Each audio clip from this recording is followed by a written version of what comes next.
The rain had been falling for 3 days straight in Seattle, soft and relentless, like a whisper that refused to end. It tapped against the wide windows of Ethan Cole's home office, blurring the city lights into watercolor smudges. Inside, the faint hum of his computer filled the silence.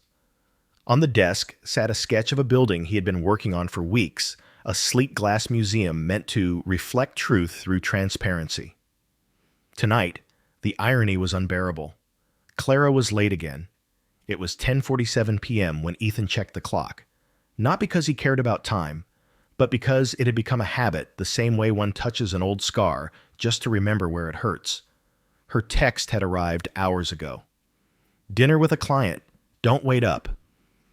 The message was polite, distant, efficient, like something one would send to a colleague, not a husband. He leaned back in his chair, letting the shadows swallow him. His reflection in the window looked unfamiliar, older, heavier, tired. He tried to remember the last time Clara had kissed him without looking distracted, or the last time they had laughed over burnt pancakes on a Sunday morning. The images came, faint and flickering, like fragments of a film that no longer played right. The front door opened quietly around midnight. He didn't move. He heard her heels click across the hardwood, the whisper of her coat being hung up, the faint scent of jasmine and rain. "Hey," she said softly from behind him. "Hey." Her voice had a tremor he couldn't name, guilt, maybe, or fatigue. She crossed the room and kissed his temple lightly. He could feel the chill of the outside still clinging to her skin. "Long day?" he asked. "The worst," she sighed, dropping her bag on the chair. The client from New York wouldn't stop talking. He nodded, but said nothing. Her phone buzzed. She reached for it instinctively, faster than usual, eyes flickering as she read the message. Then she placed it face down on the table, too casually, and smiled. "I'm starving. Did you eat?" Ethan forced a smile. "Yeah, I made pasta." She laughed faintly. "You and your pasta." He wanted to ask who had texted her. He wanted to ask why she smelled faintly of a different cologne, something spicy, not his. But he didn't. The words stuck somewhere between his throat and his pride. Instead, he watched her walk to the kitchen, graceful, beautiful, distant. From the doorway, he studied her as she reheated leftovers. Her once easy laughter had become measured. Her phone, always face down. Her eyes, always slightly elsewhere. They had been married for 8 years. Together, they had built a life that looked perfect from the outside, 2 successful careers, a stylish house, dinner parties with friends who envied their ease. But lately, Ethan felt like an actor reciting lines in a play that had lost its meaning. The connection that once felt unbreakable now stretched thin, fragile as glass. That night, when she slipped into bed beside him, she turned her back and fell asleep, almost instantly. Ethan lay awake, listening to her breathing. The rhythm was steady, but there was no warmth in it. He reached out, hesitated, and drew his hand back. The next morning, he woke to the sound of her blow dryer and the faint scent of her perfume. Clara was already dressed for work, navy blazer, crisp white shirt, red lipstick, perfect as always. "Morning," she said brightly. "Morning." She poured coffee, glanced at her phone again, smiled at something, and slipped it into her bag. "I have a meeting downtown. Don't forget, you have the charity board dinner tonight." "I remember." "You'll be fine." She kissed his cheek, leaving a faint mark of lipstick, and was gone before he could reply. The silence she left behind was almost physical. Ethan spent the morning at his firm, reviewing blueprints, discussing projects, pretending to care about deadlines.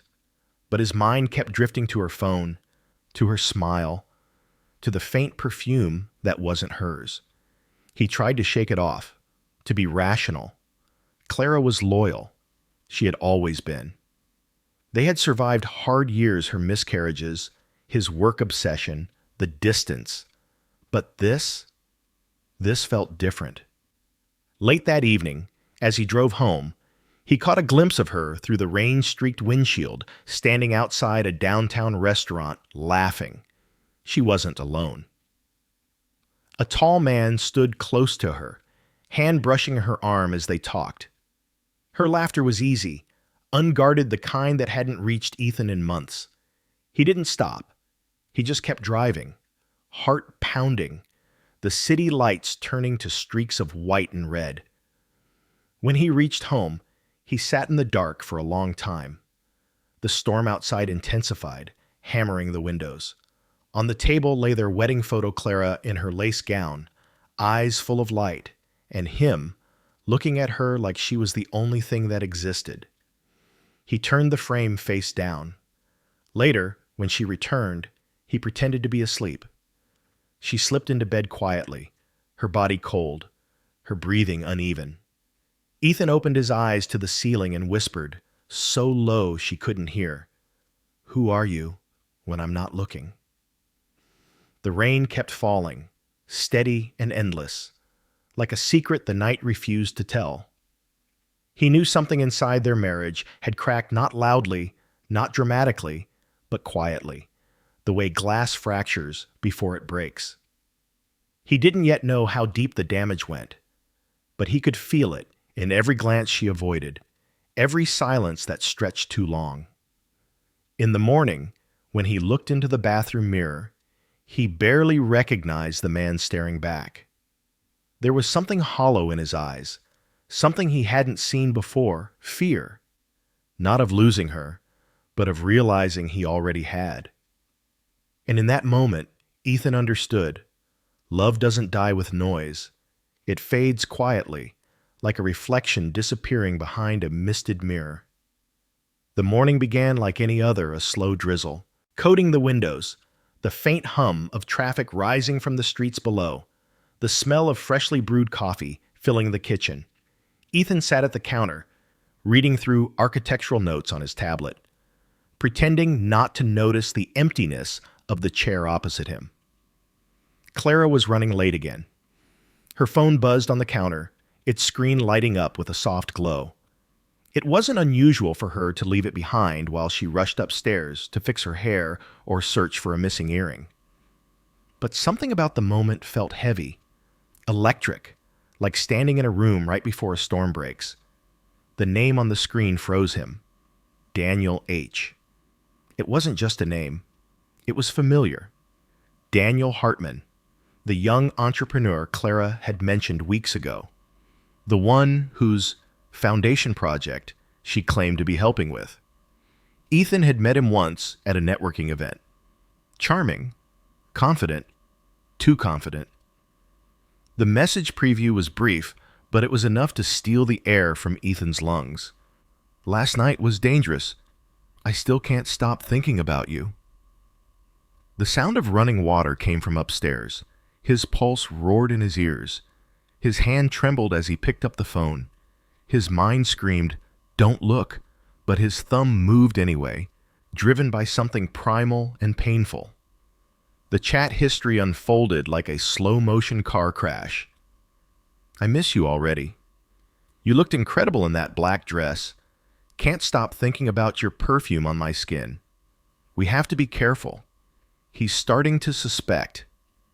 He read the messages twice, then a third time, as if repetition could dull the blade sinking into his chest. The words blurred. His breathing grew shallow. He placed the phone back exactly where it had been, as though touching it differently would make him guilty too. Clara's footsteps echoed down the stairs. "Have you seen my phone?" she called lightly, her voice effortless, warm, deceitful. Ethan forced himself to breathe. "On the counter," he said, his tone even, calm, too calm. She appeared in the doorway, radiant and composed, hair pinned perfectly, a trace of lipstick highlighting the curve of her smile.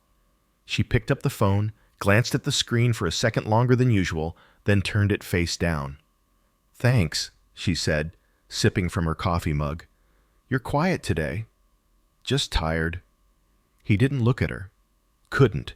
If he did, he might have shattered something fragile, his restraint, his sanity, or the illusion that still held them together. Clara checked her watch. "I'll be home late again. We're reviewing the final proposal for Daniel's project." He nodded. "Right, Daniel." If she noticed the slight edge in his voice, she didn't show it. She kissed his cheek, a familiar motion, mechanical, almost rehearsed, and was gone. The front door closed softly, leaving behind a silence that rang louder than any argument could. Ethan sat for a long time, staring at the place she'd stood. His mind reeled with images. Her laughter across a dinner table that wasn't his. Her perfume on someone else's pillow. Her lies dressed as kindness. He felt something inside him fracture, a clean, soundless break. That afternoon he drove to the office but couldn't focus. His hands moved, his lips spoke, but his mind wasn't there. He saw her everywhere in reflections, in strangers' faces, in the way the rain streaked down the glass like tears that wouldn't fall. Around noon, he stepped out into the rain. It soaked through his coat almost instantly, but he didn't care. The city blurred before him, cars hissing past, people rushing under umbrellas, life continuing indifferently. He wondered how many of them carried secrets this heavy, how many smiled through betrayal without a sound. That night, Clara came home late, just as she'd said. Ethan was waiting in the living room, the lights dim, the air thick with unspoken words. She looked surprised to see him awake. "You didn't have to wait," she said, setting her purse down. "I couldn't sleep." She smiled faintly, brushing her hair back. "You worry too much." He studied her every gesture, every pause. She was lying, but beautifully so, and that beauty was what hurt most. When she turned to head upstairs, he almost said it. The words rose, sharp and burning, I know about him, but they died on his tongue. He couldn't bring himself to see her face twist with guilt, or worse, indifference. Instead, he said quietly, "Do you still love me, Clara?" She froze for half a second, then turned. Her eyes softened, but her smile was strained. "Of course I do. Why would you ask that?" "Just wondering." She approached, kissed him gently, her lips soft, practiced. "You think too much," she whispered, and walked away. Ethan remained still, every muscle rigid. When he finally stood, his heart felt heavier than his body. He went to his studio, poured himself a glass of whiskey, and stared at his latest design, a model of a glass structure meant to capture light from every direction. He'd always believed that transparency was beauty. Now he saw how fragile it really was. In the days that followed, Ethan became an expert at silence. He smiled when expected, spoke when necessary, and learned to exist beside her without revealing the storm inside him. Each night, he lay beside Clara, listening to her steady breathing, wondering if she was dreaming of him or of the man whose name haunted his thoughts. He replayed the messages in his mind, word by word, until they lost meaning and became nothing but noise. Yet the image of her laughing under another man's gaze refused to fade. Ethan began to watch, to notice. The phone that never left her hand, the subtle changes in her perfume, the new lingerie she never wore for him. Every clue whispered the same truth, cruel and undeniable. But he said nothing. Because confronting her would mean shattering the last fragile illusion that there was still something worth saving. Because silence, in its own way, was a shield, a way to survive without completely breaking. And so Ethan kept her secret, not for her, but for himself. He would bide his time, collecting the pieces of his pain quietly, like shards of glass hidden beneath a perfect floor. One day, he told himself, he would know what to do with them. But not yet. Not tonight. Tonight, he watched the rain slide down the window again, listened to Clara's laughter in the next room, and realized that betrayal doesn't always scream. Sometimes it whispers. Sometimes it smiles. And sometimes it sleeps beside you. 3 weeks passed like fog rolling through the streets of Seattle, formless, heavy, and cold. Ethan existed in silence, moving through his days with mechanical precision. He went to work, attended meetings, smiled when required, and came home to a house that had become a theater of pretense. Every word between him and Clara was a line rehearsed, every glance a performance. The truth lay between them, like a quiet corpse neither dared to touch. Some nights, she came home late, her hair slightly tousled, her lipstick smudged in ways she never noticed. Other nights, she sat beside him on the couch, scrolling through her phone as if the world inside its screen mattered more than the man sitting inches away. Ethan had stopped asking where she'd been. He already knew. The ache had dulled, but it hadn't faded. It had merely settled into him, deep and permanent, like scar tissue. On a gray Thursday morning, while sorting through the week's mail, he found the envelope. It was thick, ivory, with gold-embossed lettering that shimmered faintly in the light. Rachel Hartman requests the pleasure of your company at the annual Hope Foundation Gala. Rachel, Daniel's wife. Ethan froze, his thumb tracing the edge of the card. Her name felt like a match being struck in a dark room. He hadn't seen her since that networking event nearly a year ago, a graceful woman with quiet intelligence and a gaze that lingered longer than most. He remembered thinking she had kind eyes, though there was a sharpness behind them, as if she saw more than she let on. He placed the invitation on the table and stared at it for a long time. The gala was to be held at the Grand Miramar Hotel, an opulent venue downtown, the kind of place where secrets dressed in silk and champagne flowed like forgiveness. He wondered if the invitation was coincidence or something more deliberate. That evening, Clara came home later than usual. Her laughter floated into the house before she did a soft, careless sound that didn't belong to him anymore. She saw the envelope immediately. "Oh, Rachel's hosting again?" she asked lightly, pouring herself a glass of wine. "You know her?" "We've met a few times," she said too quickly. "She's Daniel's wife, right?" He nodded, watching her closely. She avoided his eyes, swirling the wine in her glass. "Are we going?" "I haven't decided." She smiled faintly. "You should. She throws beautiful events, and it would be good for your firm's image, I suppose." There was an edge in her tone, a hint of nerves she tried to mask behind indifference. He wanted to ask if Daniel would be there, if she was afraid of being seen, but he only said, "I'll think about it." Later that night, long after she'd fallen asleep, Ethan sat alone at his desk, the invitation before him. The room was dim except for the glow of his desk lamp. He turned the card over, reading Rachel's neat handwriting again and again.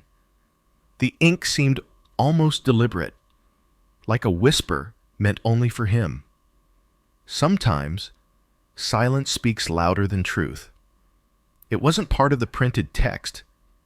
It was handwritten in elegant scrawl at the bottom corner. For a moment, he thought it might be coincidence, but deep down, he knew it wasn't. Rachel knew. The realization hit him like a wave of cold water. She must have seen it too, the shift in Daniel's eyes, the sudden late nights, the half-answers. She had to know. And this invitation, this was not a social gesture. It was an opening, a signal, an acknowledgement between two people bound by the same betrayal. The night of the gala came quicker than he expected. Clara left early, saying she had a hair appointment and a last-minute meeting. He didn't ask. He simply watched her go, her perfume lingering in the hallway long after the door closed. When Ethan arrived at the Grand Miramar, the world shimmered with wealth and beauty. Chandeliers glittered like captured constellations, and the air buzzed with polite laughter. Women in gowns that glowed under soft lighting moved like dancers, and men clinked glasses of champagne, their smiles rehearsed. He scanned the room and found her. Rachel Hartman stood near the grand staircase, radiant in a navy dress that seemed to draw the light toward her. Her hair was swept back, her posture composed, her expression unreadable. When her eyes met his, it wasn't surprise that flickered there. It was recognition.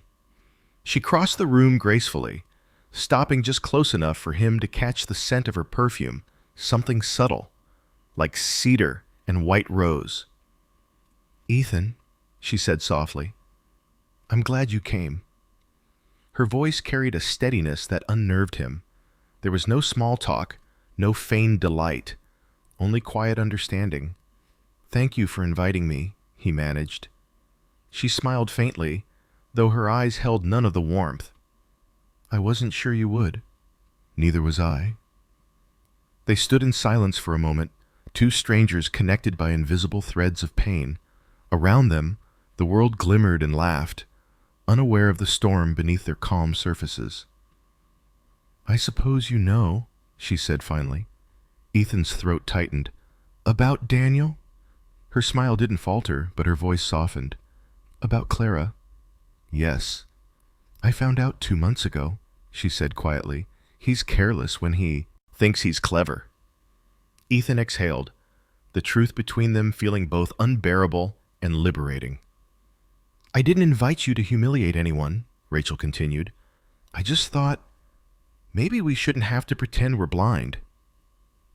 He studied her face, the composure, the quiet sorrow beneath it. "What are you planning?" "Nothing yet." She looked at him, eyes sharp but glistening.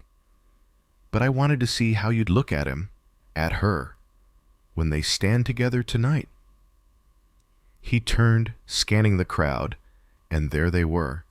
Clara, radiant in emerald green, laughing beside Daniel as though the world revolved around them. The sight hit him like a blade sliding between ribs. Rachel's gaze followed his. "Pain looks different when you see it from the outside, doesn't it?" "Yes," he murmured. "It looks cleaner." She almost smiled. Maybe that's the danger of beautiful people, they make even betrayal look elegant. Ethan looked back at her, and for the first time that night, something shifted between them. Not attraction, not pity, recognition. They were two people drowning quietly in the same sea. The night carried on around them, music swelling, glasses clinking, laughter echoing, but Ethan and Rachel stood still, tethered by shared ruin. He didn't know what would come next, revenge, redemption, or something darker. But for the first time in weeks, the silence inside him began to move. It wasn't peace, not yet, but it was something like purpose. The ballroom of the Grand Miramar shimmered under crystal chandeliers that scattered light like shards of ice.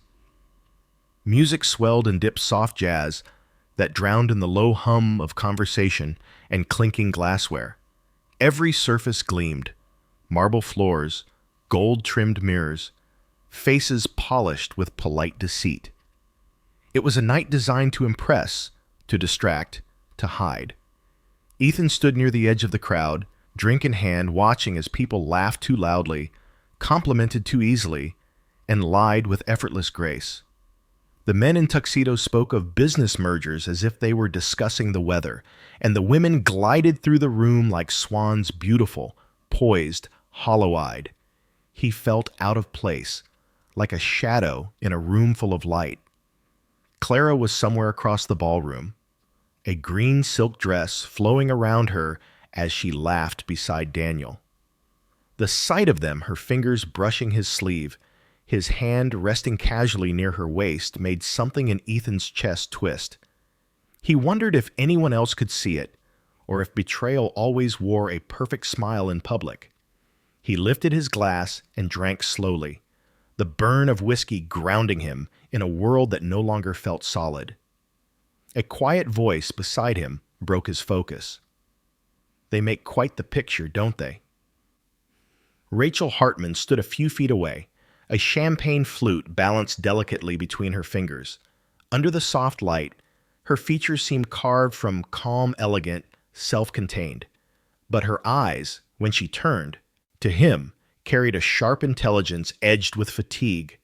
Ethan followed her gaze across the room. They do. Rachel's lips curved into something that wasn't quite a smile.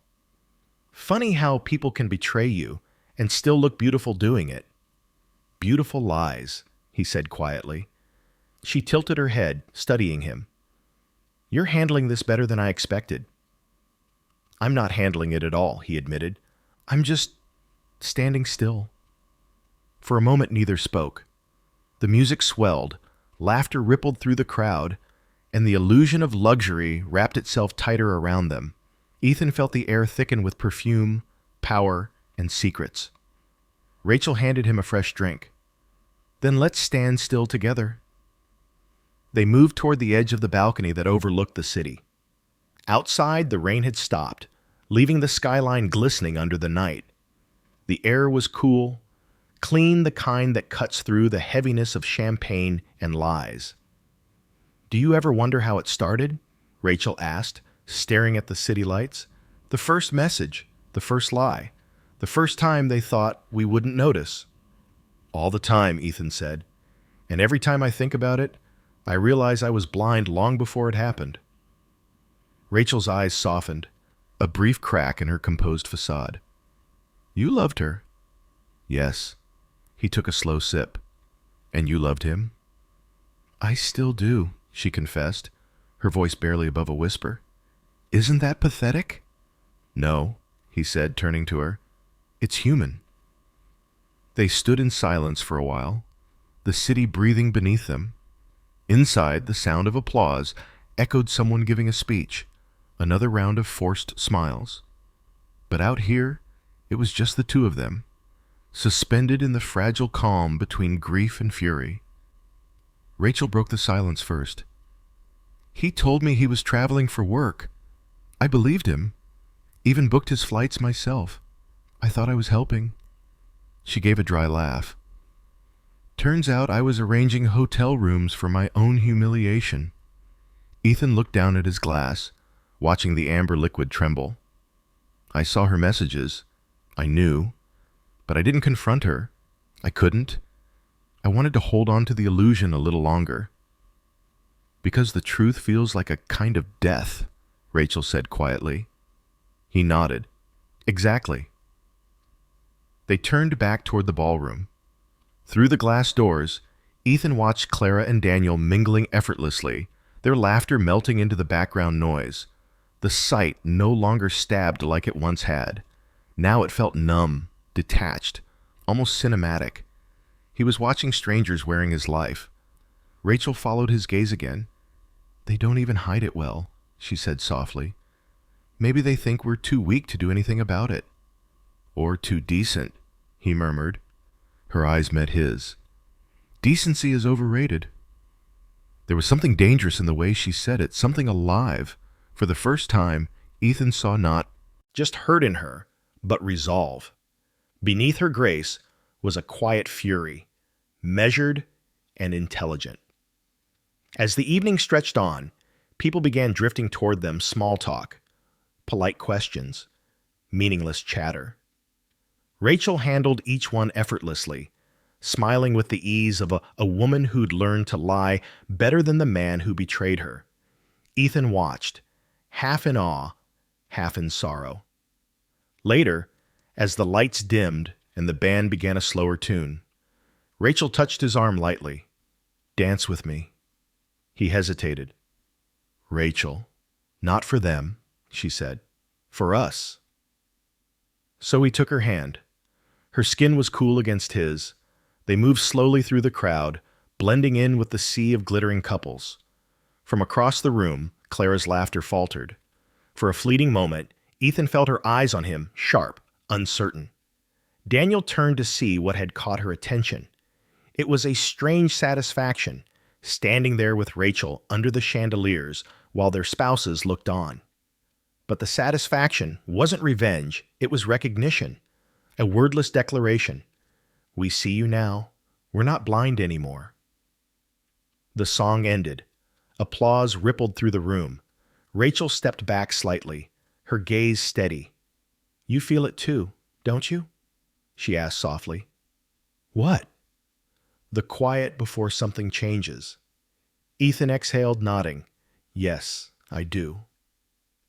They walked together toward the bar, neither speaking for several moments. He could sense the weight of unspoken thoughts in the air, what they might do next, what lines they might cross, what they might become in the aftermath of betrayal. Rachel placed her empty glass down. "I don't believe in coincidence," she said. "You and I meeting tonight, it feels like a choice neither of us knew we were making." Ethan looked at her, the hum of the party fading behind them. Then what now? Her lips curved slightly, but her eyes remained somber. "Now, we stop pretending to be victims." He didn't answer, but something in him stirred a pulse of clarity in the fog that had consumed him for weeks. As the night drew on, he caught one last glimpse of Clara and Daniel slipping away together, their laughter trailing like smoke. He didn't follow. He didn't need to. Instead, he turned back to Rachel, who stood calmly by the bar, her eyes reflecting both the city lights and a quiet, burning understanding. They were no longer strangers. They were the beginning of something neither yet had words for, an unspoken alliance born not of love, but of shared ruin. And as the music played on, Ethan realized that the party was over long before the night had ended. The first time they met after the gala, it was unplanned. Or perhaps it wasn't. Perhaps both of them had been circling that moment, drawn by an unspoken need neither dared to name. It was a gray afternoon, the kind that made the world feel muted, like it was holding its breath. Rachel sat at a small cafe near the river, her fingers tracing the rim of her coffee cup, eyes fixed on the rain-streaked glass. She looked up when he arrived, and for a moment, neither spoke. "Ethan," she said finally, her voice calm but heavy. He took the seat opposite her. "Rachel." There was no pretense of small talk. The silence between them was thick with understanding, with all the words they'd already said, without ever saying them aloud. "I couldn't stay at home," she admitted. "Every corner of that house reminds me of him. The scent of his cologne, the sound of his laughter, God, even the way he folds the newspaper. It's like a ghost that won't leave." Ethan's eyes softened. "I know what you mean. Clara's things are still everywhere. Her perfume lingers in the hallway. I tell myself I'll pack it all away, but I never do." She looked at him, really looked, and something inside her eased. Here was someone who understood the quiet kind of suffering, the kind that doesn't scream but slowly corrodes. They sat in silence again until Rachel leaned forward slightly, her tone sharper now. "They think they've won, you know. They walk around like the world still bends for them, like we're too broken to fight back." Ethan's jaw tightened. "Maybe that's what they need to believe." Rachel tilted her head. "And what do you believe?" He hesitated. "That sometimes justice doesn't come on its own. You have to make it happen." Her eyes gleamed not with joy, but with something colder, steadier. "Then maybe we make it happen together." It was not a suggestion. It was a declaration, quiet but fierce. And in that moment, something shifted between them. Their meetings became frequent, sometimes at that same riverside cafe, sometimes at a dim bar near Ethan's office, sometimes in the anonymity of hotel lounges where no one knew their names. They talked for hours, not just about Clara and Daniel, but about everything that had cracked inside them. Rachel spoke of her marriage, how Daniel had once been her anchor, how his betrayal turned the world upside down. "It wasn't just love he destroyed," she said once, voice trembling. "It was my sense of self. I built my life around him, and now I don't even know who I am without the lies." Ethan listened, each word echoing something within him. "I used to think I was strong," he confessed, "that love could survive anything. But now, I see it's not strength, it's blindness. We keep forgiving because we're afraid of what comes after forgiveness. Over time, their conversations shifted.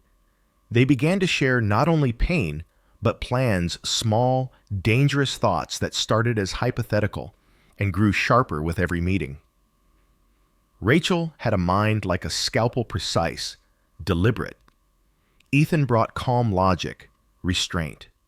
Together, they became something neither of them expected: dangerous. One evening, they met at a secluded restaurant tucked behind an alleyway.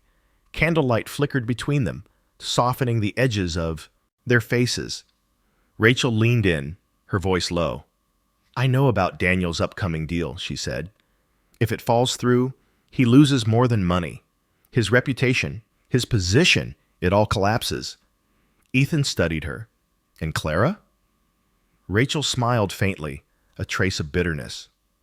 "Clara is his public relations manager. If the deal crumbles, she takes the blame." He looked down at his glass, swirling the amber liquid. "You've thought this through." "I've had time," she said simply. Then she added softer, "But I won't do it alone." He met her gaze, and for the first time, he didn't feel like a victim. He felt awake. Weeks passed. Their alliance deepened, built on long nights of strategy and stolen moments. Yet beneath the calculations, something more dangerous began to form a quiet tenderness neither wanted to acknowledge. One night, after a particularly tense meeting, Rachel stood beside him by the river. The wind tugged at her hair, and the city lights shimmered on the water like fragments of shattered glass. "Do you ever feel guilty?" she asked suddenly. "About what?" "About wanting them to suffer." He thought for a moment. "No. I feel guilty about not wanting to stop." She laughed softly, a fragile, broken sound. "You're honest, at least." He turned toward her. "So are you." Their eyes held for a long time. The air between them seemed to hum, thick with everything they hadn't said. He reached out, brushing a strand of hair from her face, his fingers lingering longer than they should have. She didn't pull away. "Ethan," she whispered, but it wasn't a warning. For a heartbeat, they stood suspended between past and present, between revenge and something that felt dangerously like love. Then she stepped back, her breath trembling. "This isn't what we're here for," she said, though her voice betrayed her resolve. "I know," he said quietly, "but maybe it's what we need." Her eyes glistened. "If we blur that line, we lose control." He smiled faintly. "Maybe control is overrated." The next morning, Rachel found herself unable to shake the memory of his touch. She sat at her vanity, staring at her reflection. For years, she had been the perfect wife, the perfect mask. Now she barely recognized the woman in the mirror. Later that day, she received a text from Ethan. "Tonight, my place. It's time."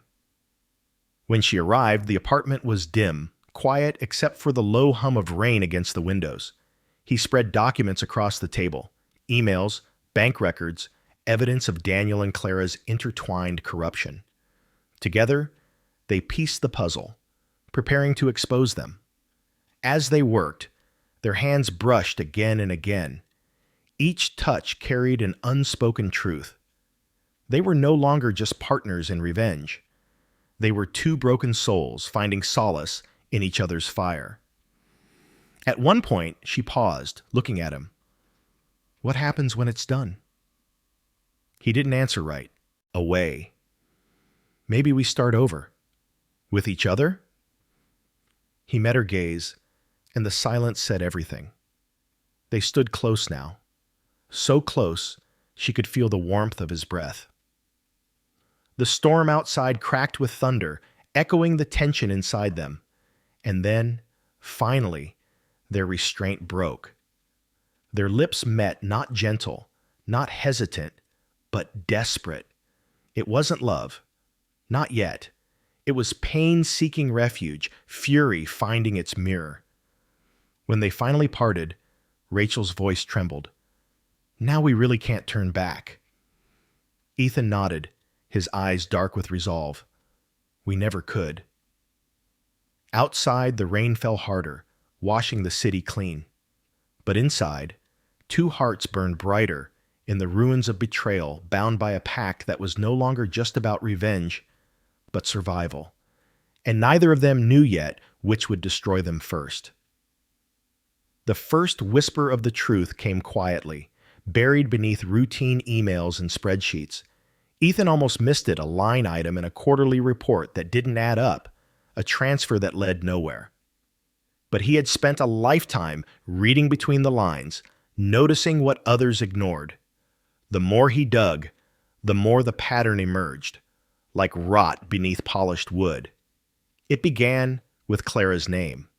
Her digital signature appeared on several internal memos linking his firm to an offshore consultancy that didn't exist. At first, he thought it was coincidence, a clerical oversight. But when he followed the trail, another name surfaced beside hers, Daniel Carter. For a long while, Ethan just stared at the screen. His mind refused to connect the dots his instincts already had. The affair, the stolen moments, the lies, the half-truths was no longer just about desire. It was business. It was money. It was a betrayal that ran deeper than love ever could. He leaned back in his chair, the late-night city humming faintly through the office windows. The lights of New York shimmered like deceit itself, beautiful, distant, untouchable. He tried to remember the last honest moment he had shared with Clara, but all he found was static. When the realization finally settled, it didn't come with rage. It came with a strange, hollow clarity. She hadn't just betrayed his heart. She had used him, his firm, his reputation as a shield for something far darker. The next morning, he printed everything. The files, the reports, the email chains, every fragment of their deceit. He spread them across his dining table like evidence at a crime scene. The smell of paper and ink filled the room, sharp and sterile. Rachel arrived not long after. She took one look at the table, her expression tightening. "What is this?" Ethan gestured to the documents. "Proof of what they really are." She moved closer, her heels clicking softly against the floor, her eyes scanning the pages. "Offshore accounts," she murmured. "Fake subsidiaries. This isn't just personal." "No," he said, his voice low. "It's criminal." Rachel lifted her gaze to his. "And your firm's name is all over it." He nodded, "which means when this comes out, I'm the one who burns first." For a moment she said nothing. Then quietly, "They used you." He laughed bitterly. "They used us." The rain outside had turned into a thin drizzle, streaking the windows. The gray light made the room feel smaller, the air thicker. Ethan rubbed his temples. "I thought I'd already lost everything that mattered," he said. "Turns out I hadn't even started." Rachel's hand rested on his shoulder. "Then let's make sure they lose more." They spent hours piecing together the scope of the fraud. Clara, with her position in communications, had helped launder information, massaging reports, burying inconsistencies. Daniel had orchestrated the deals, channeling funds through a network of shell companies. Together, they'd siphoned millions from corporate projects Ethan had approved in good faith. It wasn't just betrayal, it was sabotage. Rachel's expression hardened as she read. "He always said business was about trust. That's how he justified the secret, said he was protecting me from stress. But it wasn't trust. It was arrogance." Ethan glanced at her. "You still love him?" She hesitated, then exhaled. "I don't know. Maybe I love the version of him that never existed." Their eyes met, two people stripped of illusion, standing amid the wreckage of what love had cost them. That night, Ethan returned to his office long after everyone had left. The silence was thick, almost sacred. He walked past the glass doors, the hum of the city fading behind him. His reflection in the dark windows looked like someone else older, colder. He opened his laptop, fingers trembling slightly, and began copying files to a secure drive. Every click echoed like a confession. Each document he saved was another thread of their deceit pulled into the open. Halfway through, his phone buzzed. A message. From Clara. Working late again? Don't forget to eat something. I'll see you at home. For a long moment, he just stared at the screen. The hypocrisy of it. The audacity, it almost made him laugh. But there was no humor left in him. Only exhaustion. He typed a single word back. Sure. Then he turned off the phone and let the silence take over. When he finally got home, Clara was in the kitchen, barefoot, stirring something on the stove. She looked up and smiled the same practiced, effortless smile he'd once fallen for. You look tired, she said softly. Rough day? Ethan studied her, the gentle curve of her neck, the easy rhythm of her movements, the way she pretended nothing had changed. For a brief second, he wondered how long she'd been rehearsing this performance. Something like that, he said. She walked over and kissed his cheek. Her perfume, the one he used to love, now cloying, suffocating. You need to rest, she murmured. You've been pushing too hard. He too almost asked why. Why she did it. Why Daniel? Why any of it? But instead, he just nodded, the words lodging in his throat like glass. Later, when she was asleep beside him, he lay awake watching the ceiling. He could hear her breathing slow, steady, untroubled. He thought about the files in his briefcase downstairs, the evidence that could destroy her world.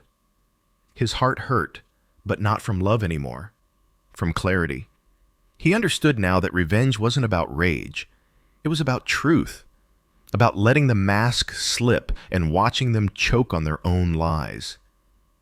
The next morning, he met Rachel again. The river glistened under pale sunlight, deceptively calm. She brought coffee. He brought the drive. It's all here, he said quietly. Everything. Rachel looked at him for a long moment. And what will you do with it? Ethan's voice was steady. I'll make them face themselves. She smiled faintly, though her eyes were shadowed. Then it's time. As she turned to leave, he called after her. Rachel. She paused. When this is over, he said, none of us will be the same. She looked back at him, her expression unreadable. Good, she whispered. That's the point. That night, Ethan sat by the window, the city alive beneath him. In the reflection of the glass, he saw not just his own face, but Clara's laughing, lying, loving, and Daniel's smirk behind her. What had once been love had become something far more precise, far more devastating. This wasn't about heartbreak anymore. It was about reckoning. And as the first flashes of lightning cracked across the skyline, Ethan finally allowed himself to smile cold, resolute, unafraid. The storm had begun. The night of the gala shimmered with false perfection. The ballroom at the Astoria glowed in golden light, crystal chandeliers scattering reflections across marble floors. Waiters glided between tables carrying champagne and whispered gossip, and an orchestra played something elegant and forgettable in the background. It was a night built for illusion, and Ethan intended to tear that illusion apart. He arrived in a tailored black suit, his expression calm but unreadable. The mask he wore tonight wasn't made of silk or charm. It was discipline. Inside, his pulse beat like a war drum. He scanned the crowd and found her almost immediately. Clara stood near the bar, radiant in a silver gown that shimmered like liquid light. She laughed at something Daniel said beside her, her hand brushing his arm, subtle, practiced, intimate. The room might as well have vanished around them. Ethan watched for a moment, feeling nothing now but detachment.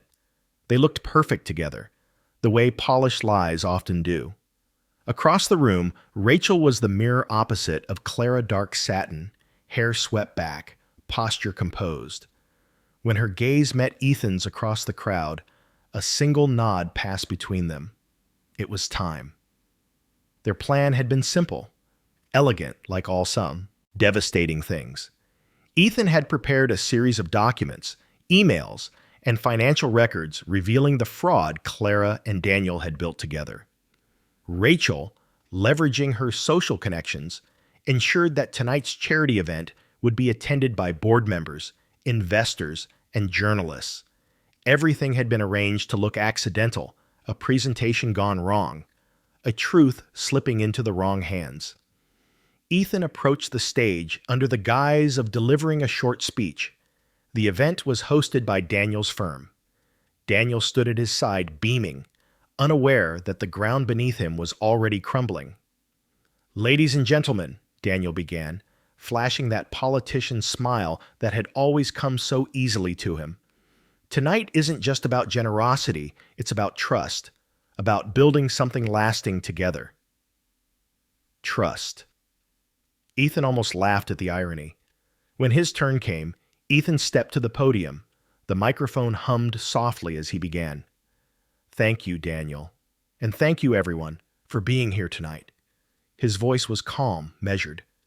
"It's a rare privilege to celebrate integrity in business and in life, especially in a world where both have become commodities." A polite chuckle rippled through the audience. Clara smiled faintly from her table, unaware of the trap tightening. Ethan continued, "Before we proceed with the auction, I'd like to share something I discovered recently, something that speaks to the very heart of what this event stands for." He signaled discreetly to the technician. On the massive screen behind him, the company's promotional logo flickered, then vanished. Silence. Then lines of text appeared. Emails, bank statements, transaction trails. Clara's digital signature beside Daniel's. Offshore transfers, falsified documents, forged approvals. Gasps spread through the room like wildfire. Murmurs turned into confusion. Confusion into realization. "What the hell is this?" Daniel's voice cracked, a mix of fury and disbelief. Ethan turned toward him, expression cool. "The truth," he said simply. Clara's face drained of color. "Ethan, stop." But he didn't stop. He didn't even raise his voice. For months, these two have been diverting funds through shell companies under the guise of charity projects. Millions gone. And the people they fooled weren't just investors, they were us, their colleagues, their friends, their families. The audience erupted, phones came out, cameras flashed, whispers flew like sparks. Daniel's mask shattered in real time, his composure slipping with every passing second. "Turn it off!" Daniel barked to the technician. But Rachel was already there, her hand resting on the console, calm as a surgeon. "Don't," she said quietly, her eyes locking on her husband's. "They deserve to see." The crowd turned toward her, Rachel, the gracious hostess, the loyal wife now standing in open defiance. Her voice carried easily across the stunned room. "I wanted everyone to know what kind of man my husband truly is, what kind of woman she is." She looked directly at Clara, whose trembling hands clutched her clutch like a lifeline. "You thought you could hide behind your charm and your lies, but lies always rot from the inside." Daniel's face twisted. "Rachel, this is insane. You don't know what you're talking about." "I know exactly what I'm talking about," she interrupted. "I know how you used me, how you used him." She gestured to Ethan, whose calmness now cut sharper than rage. "And how you thought you'd never be caught." Clara tried to step forward, her voice trembling. "Ethan, please, I didn't mean—" He cut her off gently, almost pitying. "You meant every word, every lie. You just never expected consequences." Her eyes filled with tears, part guilt, part humiliation. Around them, the glittering crowd of New York's elite stood frozen, watching as two perfect lives unraveled in the space of minutes. Security arrived soon after, and chaos erupted. Daniel tried to control the narrative, shouting about misunderstandings and hacking, but the evidence on the screen was damning. Reporters swarmed, phones filmed, investors whispered to one another, faces pale. Clara stood in silence now, eyes wide, breath shaking. Ethan met her gaze one last time, not with hatred, but with something worse, indifference. She reached for him as he turned to leave, her voice cracking. "Ethan, please, I loved you." He paused. "No," he said quietly. "You loved what I could give you." Then he walked past her, out of the golden light and into the cool night air. Outside, the city stretched beneath him, vast, alive, uncaring.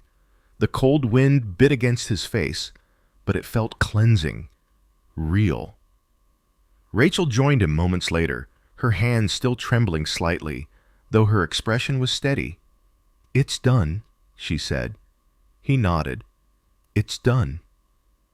They stood in silence, the muffled chaos of the gala still echoing behind them, shouts, sirens, the low hum of scandal taking its first breath. After a long moment, Rachel asked, "Do you feel better?" Ethan exhaled slowly. "No," he said, "but I feel free." Rachel's eyes softened. "That's enough." They walked side by side toward the street, their reflections distorted in the glass doors as they passed. Two strangers bound not by love, but by truth raw, imperfect, and irreversible. Behind them, the lights of the ballroom flickered the final act of a story built on deception. And as they disappeared into the night, the city swallowed the noise, leaving only the echo of what had been undone. Inside, Clara sank into a chair, surrounded by whispers. Daniel stood frozen, his empire collapsing in slow motion. Cameras flashed like gunfire. The screen behind them still glowed, each word a wound that could not be erased.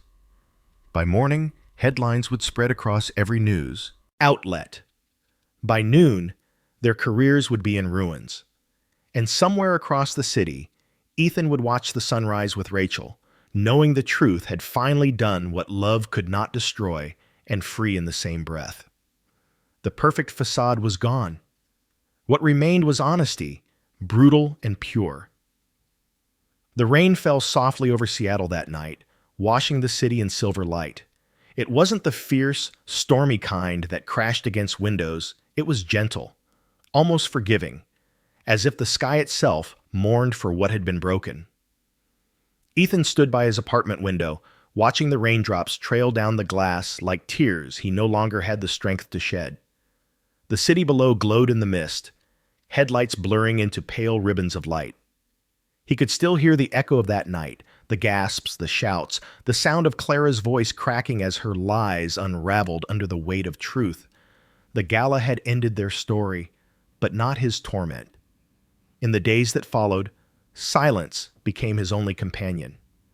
The house that once felt like a home now resembled a museum of ghosts, each corner carrying the echo of laughter that had long since died. Clara's clothes were gone. Her perfume faded from the air, but her presence lingered, haunting him like an unfinished sentence.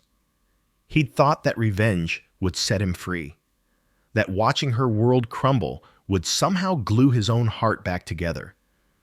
But instead, all it left was a hollow ache, a wound that victory couldn't heal. Rachel called once, a few days after everything fell apart. Her voice was steady, though it trembled beneath the surface. "Are you okay?" she had asked. Ethan had wanted to laugh, to say that okay wasn't a word that existed for people like them anymore. But instead he answered quietly, "No, but I will be." They didn't speak much after that. Both knew there was nothing left to say. They had achieved what they'd set out to do, expose the truth, destroy the ones who had betrayed them. Yet neither of them felt victorious. Revenge, they realized too late, was just another cage. One evening, he found himself walking through the rain-soaked streets, his coat clinging to his body, his shoes heavy with mud. The city pulsed around him, neon lights flickering, strangers rushing past with umbrellas tilted against the wind. He wandered without direction until he reached the small cafe near the waterfront, the place he and Clara used to visit on lazy Sunday mornings. The bell above the door chimed softly as he entered, the scent of coffee and cinnamon filling the air. He sat at their old corner table, the same one where she once held his hand and promised forever. He stared out the window, lost in thought, until a familiar voice broke through the noise. "Ethan?" Rachel said softly. She stood by the table, her hair damp from the rain, eyes shadowed with the same quiet sadness that mirrored his own. He motioned for her to sit, and for a long moment, they said nothing.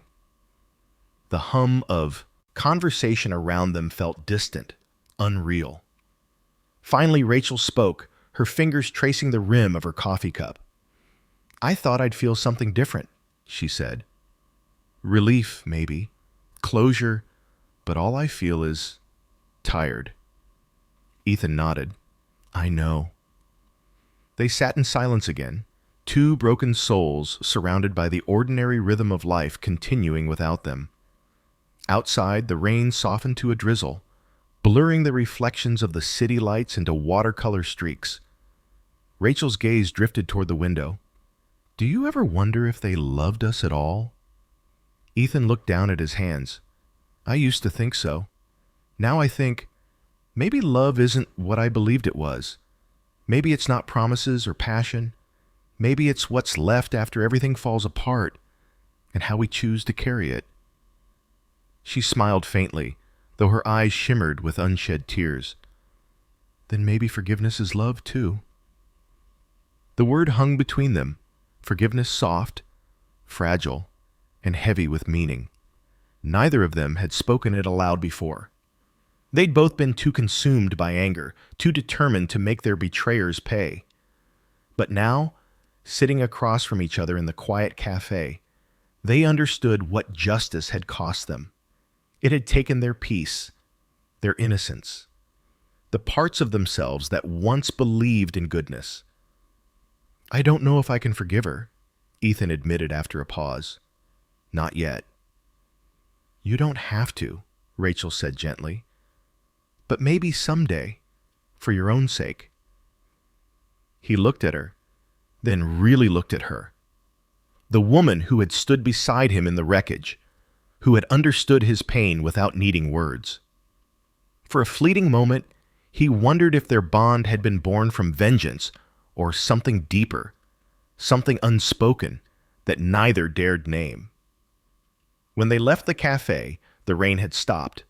The air smelled of wet earth and salt from the nearby bay. They walked together for a while, their footsteps echoing softly on the slick pavement. At the corner where their paths diverged, Rachel turned to him. "What will you do now?" she asked. "I don't know," he said. "Maybe start over, learn how to breathe again." She nodded. "You will. We both will." She offered him a small, bittersweet smile before walking away, her figure fading into the misty glow of the streetlights. Ethan watched until she disappeared from sight, then turned toward the water. The reflection of the city shimmered on the surface, fractured but still beautiful. He took a deep breath, the cold air filling his lungs, and for the first time in months, he felt something shift inside him. The pain was still there, but so was a fragile sense of release. Maybe forgiveness wasn't about letting others off the hook. It was about freeing himself from the chains of the past. As dawn began to break, the first rays of sunlight pierced through the clouds, glinting off the rain-soaked streets. Ethan stood there, hands in his pockets, watching the world wake up. Somewhere within the quiet hum of the morning, he found a strange peace.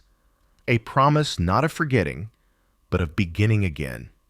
In the end, revenge had taken everything, but forgiveness, he realized, might give him back the one thing